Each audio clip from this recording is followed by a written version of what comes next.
안녕하세요. 아침을 여는 당신을 위한 가장 빠른 해외 토픽 헤드라인 픽입니다. 뉴욕 3대 지수 먼저 살펴보도록 하겠습니다.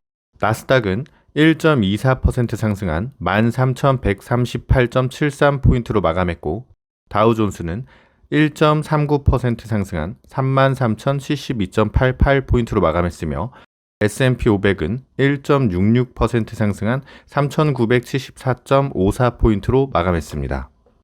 다음은 코로나19로 인한 미국 정부의 여러 자금 정책들이 지금 어떤 문제를 야기시킬 수 있는가에 대한 기사입니다.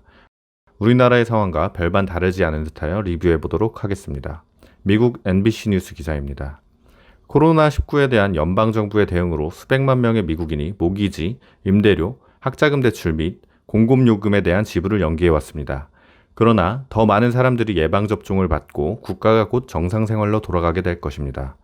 이에 따라 채무자가 일을 하지 않거나 경제 위기로 인해 재정적 어려움을 겪고 있더라도 수조 달러의 부채에 대한 상황이 곧 재개될 것이고, 다가오는 부채 위기가 많은 사람들에게 재앙이 될 것입니다. 하버드 로스쿨의 호얄 잭슨 교수는 대유행이 줄어들면서 임대료 연기, 모기지 연기, 학자금 대출 연기 등 많은 부채 문제가 발생할 것이다 라면서 부채에 대해 매우 취약한 사람들이 많고 부채에 대한 징수 문제를 겪게 될 것이라고 경고했습니다. 사실 코로나가 발병한 지 1년 정도 흐른 6월 말, 세입자 5명 중 1명은 월세가 체납되어 있고 1천만 명 이상의 주택 소유자가 모기지론을 상환하지 못하고 있는 현실입니다. 또한 학자금 대출자들의 지불 연기가 끝난 후 곧바로 연체될 가능성이 있다고 경고하기도 했습니다. 이 기사에도 명백한 해결책을 제시하고 있지는 않습니다. 결국 정부가 빨리 이 문제를 해결하기 위한 해결책을 내놓아야 한다라고 하고 있습니다.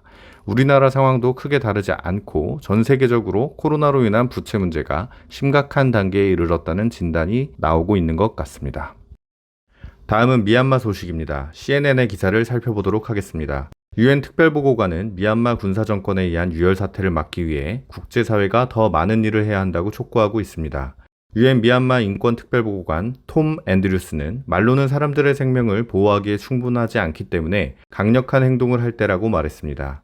그는 미얀마 국민들을 향한 우려의 말이 공허하게 울려 퍼지고 있으며 군사정권이 대량 살인을 저지르고 있다라고 말하며 미얀마 사람들은 세계의 지원이 필요하다라고 했습니다. 지난달 군사 쿠데타 이후 미얀마 나우 뉴스의 집계에 따르면 지난 토요일 전국 44개 도시에서 시위 도중 최소 114명이 사망했다라고 보도했습니다. 또한 최근 집계에 따르면 2월 1일 군사 쿠데타 이후 미얀마에서 최소 423명이 사망했다고 추정하고 있습니다. 톰 앤드루스는 군사정권이 국제 무기시장, 금융기관 또는 개발 등 사업에 접근할 수 없어야 합니다라고 말하며 이에 최선을 다해 주십시오라고 말했습니다. 자, 오늘의 헤드라인 픽 소식은 여기까지였습니다. 당신의 아침에 작은 도움이 되었다면 구독과 좋아요 부탁드립니다. 감사합니다. 내일 뵐게요.